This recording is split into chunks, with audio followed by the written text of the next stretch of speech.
Buenas tardes, bienvenidos a Comentando. En nuestro medio, algunos proyectos culturales prometedores, con muchas buenas intenciones y escasos recursos, desaparecen al poco tiempo muy a su pesar. Otros, pese a afrontar la falta de apoyo condal y municipal, han conseguido mantenerse incólumes. Este es el caso de La Tertulia de los Viernes, uno de los proyectos culturales más estables y prestigiosos en Miami. La Tertulia funciona hace más de 10 años en el Centro Hispánico de Arte y Cultura de Miami, localizado en el 111 de Southwest y la Quinta Avenida. Por allí ha pasado lo más relevante del arte y la literatura miamense. Y también artistas, escritores y músicos con solo una ópera prima bajo el brazo, o algunos que son nuevos en esta plaza. Ya son más de un centenar de tertulias y cerca de 200 personalidades invitadas. Al frente de este proyecto se encuentra Luis de la Paz, narrador, poeta, ensayista, periodista y un formidable promotor cultural a quien tengo el gusto de saludar en el día de hoy. Luis, buenas tardes, bienvenido a Comentando. Gracias por invitarme a tu programa y por esta introducción tan linda. Un gusto tenerte con nosotros. Por cierto, tienes una obra ya literaria voluminosa y también que ha sido galardonada en unas cuantas ocasiones. Dentro de esa obra, que bueno, pues consiste en periodismo, poesía, narrativa, ensayo, ¿cuál de estos géneros tú prefieres y cuál te ha dado mayores gratificaciones? Pero cada libro tiene su propia historia y su propio concepto, concepción a partir del proyecto. Lo que queda es la literatura. Los otros trabajos que yo he hecho periodísticos o de recopilación de ensayos o estudios han sido colaterales a mi obra literaria, que es fundamentalmente la narrativa. Yo me siento mejor, me siento bien en todos, pero me siento mejor escribiendo cuentos.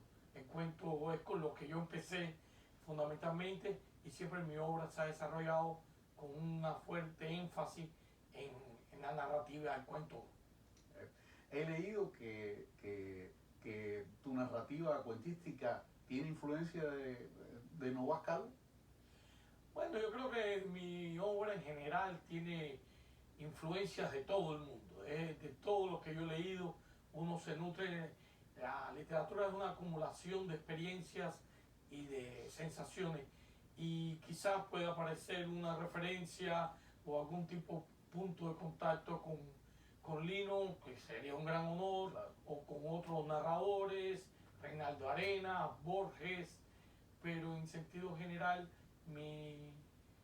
yo creo, y modestia aparte, ¿no?, que yo tengo mi propia voz y las influencias, si existen, y que de hecho existen, están bien asimiladas. En el año 96 publicaste tu primer libro de cuentos, Un verano incesante. Sí. Sí, ahí en el prólogo dices algo que me llamó la atención, es como que se refiere a tu proceso creativo o organizativo. Es decir, vas acumulando las cosas que escribes, algunos bocetos, quizás ya cuentos más o menos terminados, y tiempo después hiciste como un balance y descartaste algunos, otros los perfeccionaste, otros los dejaste tal y como están. ¿Todavía sigues trabajando así? Bueno, de hecho ese prólogo, en mi primer libro, Un verano incesante, que tiene prólogo y epílogo, tanto el prólogo como el epílogo en sí mismo son dos cuentos. Está concebido como relatos, más que como el prólogo propiamente dicho o un epílogo con todas sus reglas. Yo traté de hacer un relato donde ese personaje, ese narrador, va estructurando su forma de escribir, que no tiene que ser, ni es de hecho de esa manera. Yo más bien soy un escritor impulsivo. A mí me viene una idea y hasta que yo no encuentro el primer párrafo en la primera oración, no me siento.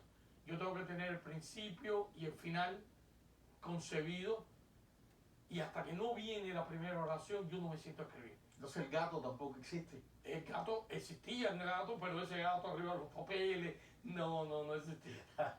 Bueno, fuiste parte del consejo editorial de la revista Mariel, eh, revista de una historia bien marcada acá en la vida cultural del exilio. ¿Qué valoración tú puedes hacer de esa publicación que circuló entre nosotros entre el 83 y 1985?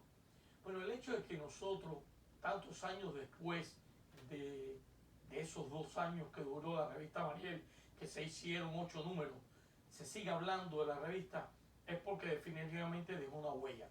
Y yo creo que el éxito, si podríamos llamarlo así, de la revista Mariel consistió en que fue una revista de integración. Los escritores del Mariel, los escritores, los artistas, tanto los artistas plásticos como los escritores, la gente de teatro, que integramos la revista, no nos dedicamos exclusivamente a publicar nuestras obras, sino más bien a darle cabida y darle reconocimiento a aquellos autores que nos habían precedido en el exilio y a otros que estaban allá aquí en el exilio, que estaban aportando a la literatura cubana. De manera de que fue una revista de integración y quizás ahí radica el éxito de los 8 números que hicimos de Mariel, donde también le realizamos homenajes a grandes figuras de la literatura como Lezama Lima, Vigilio Piñera, Labrador Ruiz, Carlos Montenegro. Ese reconocimiento nos daba fuerza y nos demostraba que la revista no solo estaba destacando la contemporaneidad, o sea, la literatura contemporánea, sino aquellos que serían también nuestros clásicos. Has escrito, Luis, acerca del teatro en Miami en general, tienes incluso varios ensayos publicados. Según la historia, entre los años 70 y 80 el teatro mayamense alcanzó un desarrollo esplendoroso. Obras del teatro, del repertorio clásico, del repertorio popular, teatro serio, teatro más ligero. Había decenas de grupos teatrales, decenas de instalaciones. ¿Cómo tú ves el desarrollo del teatro en estos momentos? Bueno, el teatro en Miami, a través de los años, siempre ha estado en crisis. Ha tenido periodos de alza, periodos de estancamiento, decadencia, y vuelve a subir y vuelve a bajar. Todo depende del costo de vida. En la medida que aumentan el costo de la renta de los espacios para hacer los teatros, cierran salas, porque sencillamente se hacen incosteables.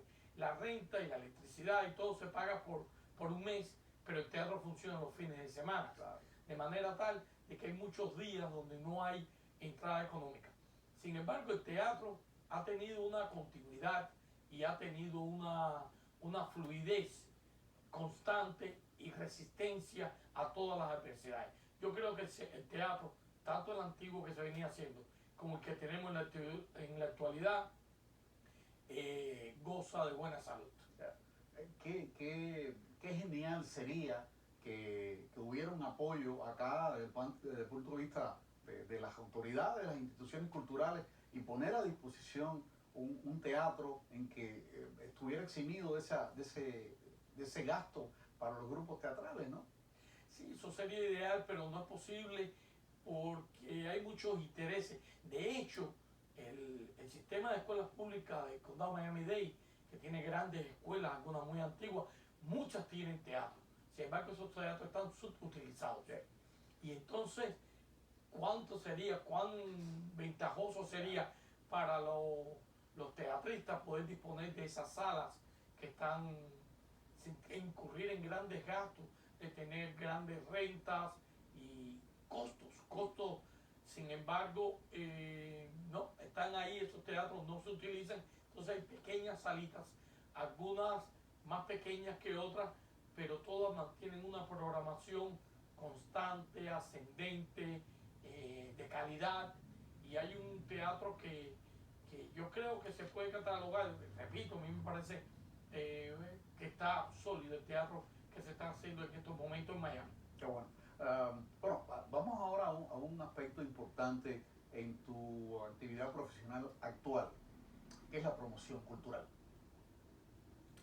Esa tertulia que tú conduces ahí en La Casona, ya yo he dado la dirección, el nombre oficial del centro, la gente en general la conoce como la tertulia de La Casona, nos vamos a La Casona.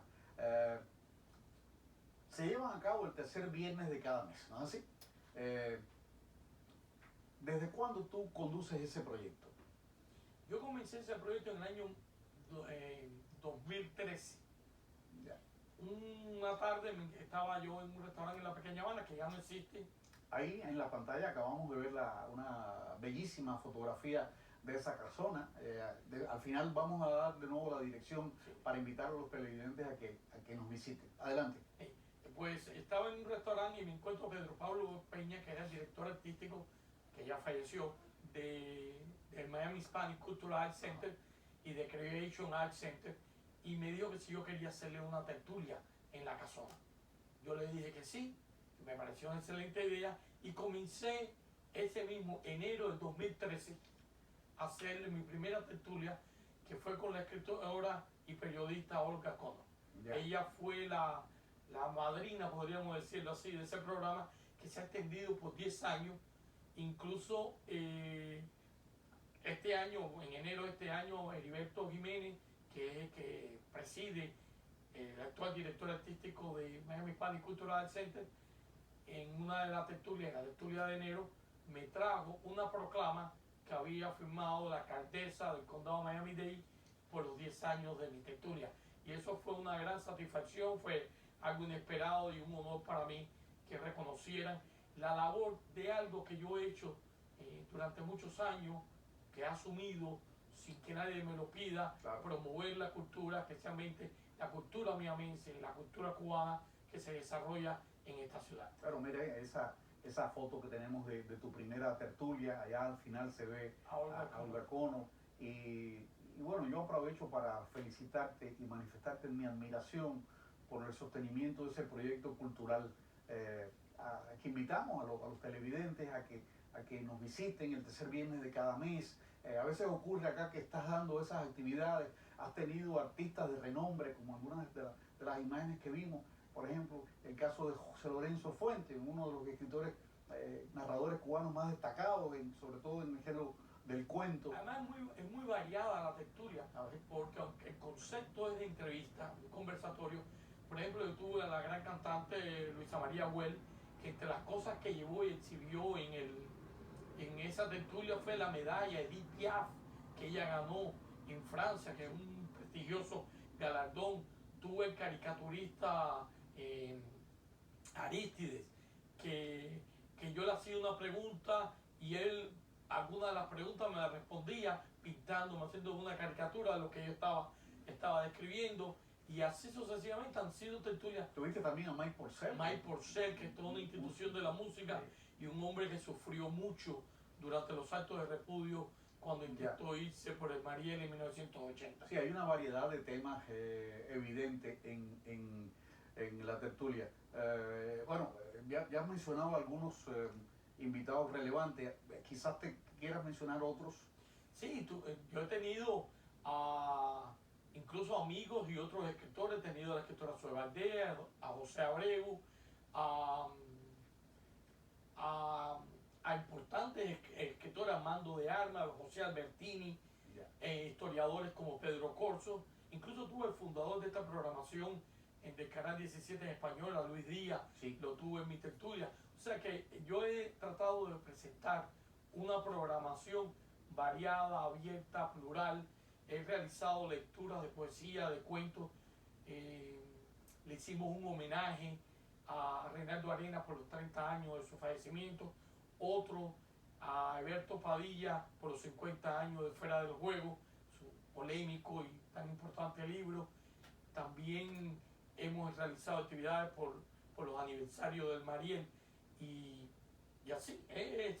Y hasta realicé uno hace un par de años por el bicentenario de la independencia de Centroamérica, donde tuve invitados, que fue en la época de la pandemia, a través de Zoom, desde Guatemala y El Salvador, para para que expusieran la parte histórica. Traté de hacer una programación abierta y que sea a su vez entretenida y que el público se sienta atraído con el invitado o los invitados que voy a tener en el foro. Vamos a ver nuevamente la fotografía de la casona para que los televidentes, bueno, disfruten en la imagen y se decidan a visitarla. La dirección es el 111 Southwest de la Quinta Avenida, y ese tercer viernes, bueno, es el primero, el segundo, el tercero de cada mes. De cada mes. Siempre las actividades empiezan a las 8 de la noche. A las 8 de la noche. Esta casona es la Casa Wagner, uno de tan importantes como Flagler o Julia Toro, que trajo a esta ciudad mucho progreso y construyó esa casa a principios del siglo XX, en 1909. Ajá. Y esa casona se ha mantenido, está de hecho a orillas del río Miami, se ha mantenido como un edificio sólido y tanto primero Pedro Pablo Peña como ahora Heriberto Jiménez ha tratado de mantenerlo como un lugar multicultural.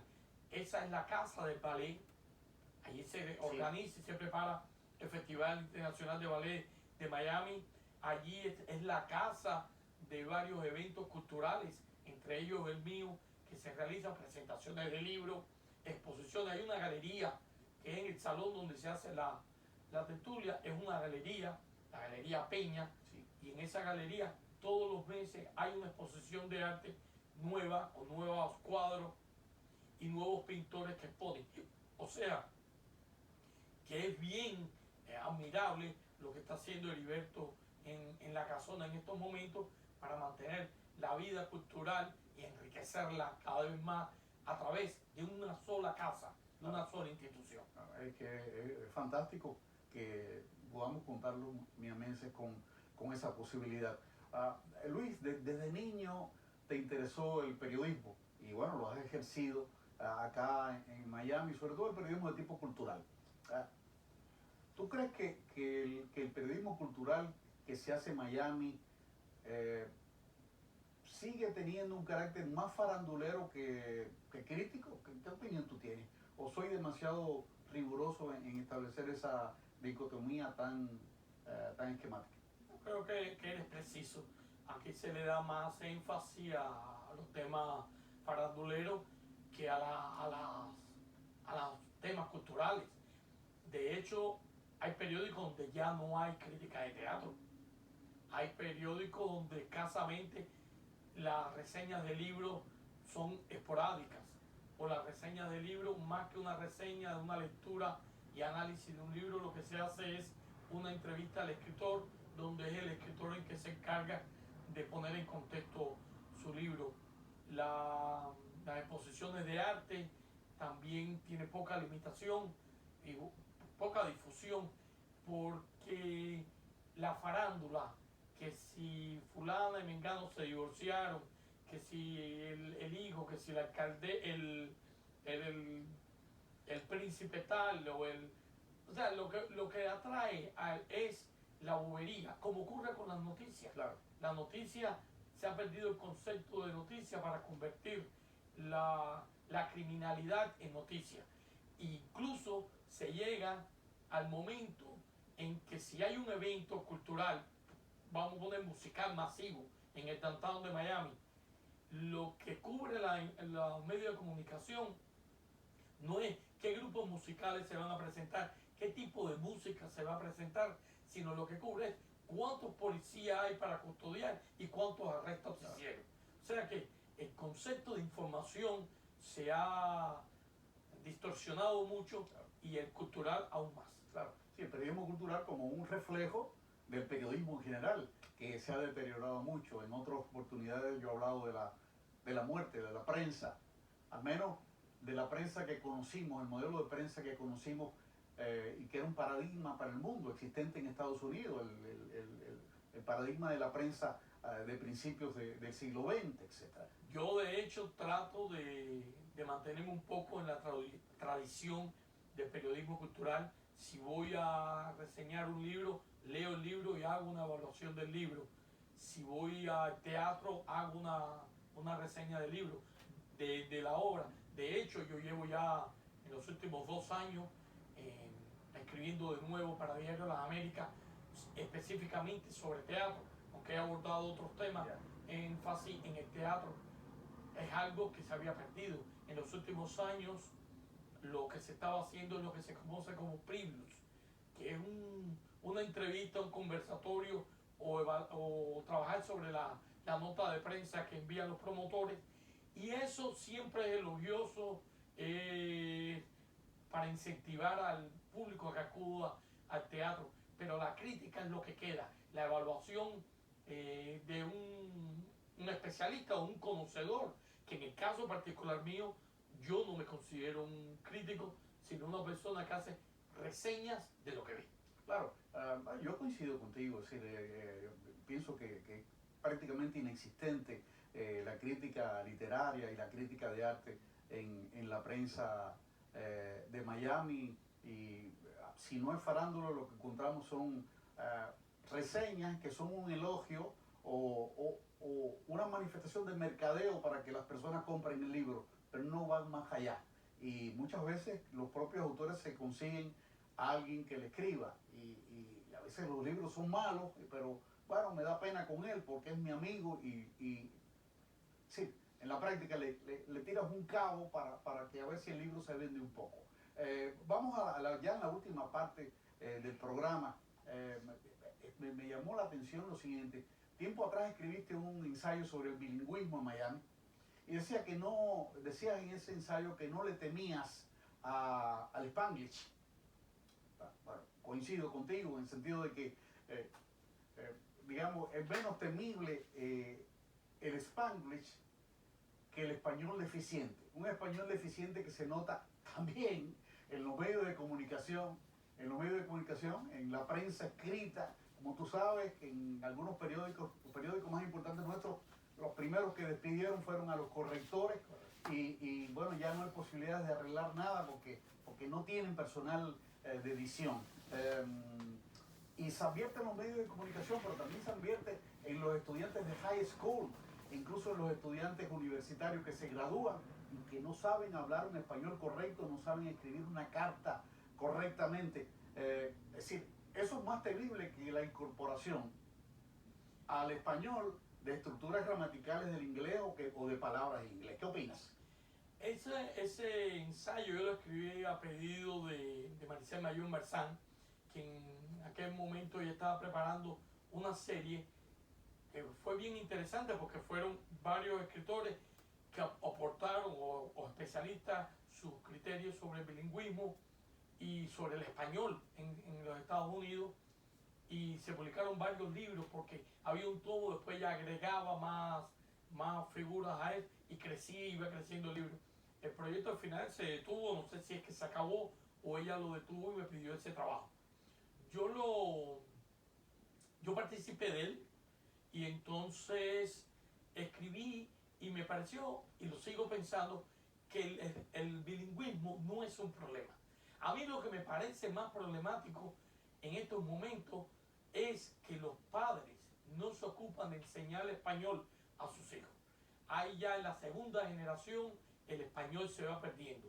Sin embargo, tú ves en Europa, cualquier país europeo, que una persona, un muchacho, estudia 2 lenguas o 3 lenguas, porque el multilingüismo es un beneficio para todos, tanto para tu enriquecimiento cultural como para tu beneficio económico. Sin embargo, en Estados Unidos llega un momento que los padres no se ocupan de transmitirle a sus hijos el idioma, y eso es lo que yo veo grave. El Spanglish va a seguir. De hecho, es una realidad que es inevitable, igual que existe la mezcla de frases hablando en chino, donde pone, o en francés y utiliza términos en inglés, porque es inevitable. Lo que sí me parece muy importante es la conservación y la transmisión de idiomas a nivel educacional para las personas, a través de familia y de las instituciones educacionales. Sí, claro, yo creo que el mantenimiento de ese idioma el idioma vernáculo, el idioma que trajimos de nuestros países, en un país, en otro país, en este caso en Estados Unidos, donde el idioma principal es el inglés, es algo difícil y por lo tanto tiene que apoyarse en esos pilares que han mencionado, la escuela y la familia, quizás también otras instituciones culturales, como lo que estás haciendo tú en tus tertulias o lo que hacen acá en otros lugares, museos, teatros, en fin. Eso también contribuye al mantenimiento del idioma. Yo creo que alguien que aporta mucho, porque a mi estudio, por ejemplo, son personas adultas por lo general. Sí.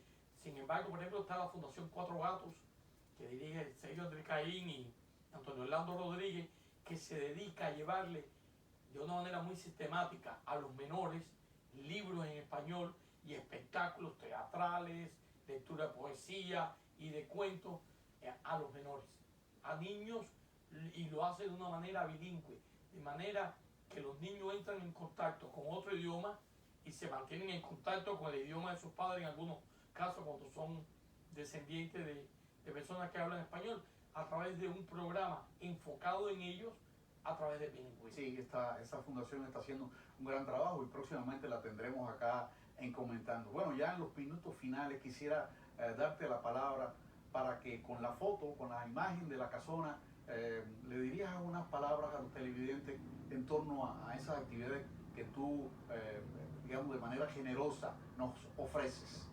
Bueno, más que lo que yo ofrezco, que agradezco a todo el público que ha llegado a acompañarme a lo largo de estos 10 años, que he tenido más de un centenar de tertulias, más de 200 invitados y cientos de participantes como público, es darle las gracias.